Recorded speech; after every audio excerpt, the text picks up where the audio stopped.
Hindi ko alam kung sino sa inyo mga kapatid yung pangiting-ngiti lang pero you've been in this situation.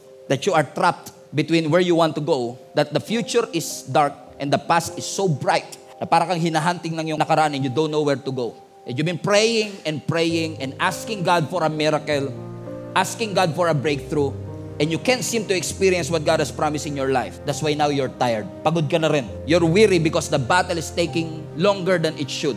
You're still sick, you're still poor, you're still single, you're still jobless. Pagod na pagod ka na kahit matulog ka, it doesn't fix it. And you used to believe that you can do it on your own. Dati naniniwala ka pang you will overcome. Dati naniniwala ka pa na kaya mo papagtagumpayan ng lahat. But right now, as you see it, there's nothing to look forward to. I'm hopeless and there's no light at the end of the tunnel. So what must I do? Escape? Run away, quit, or a better solution, kung wala kang mapuntahan sa harap, wala kang mapuntahan sa likod, pwedeng-pwede ka pa rin tumingala. Because help is on the way.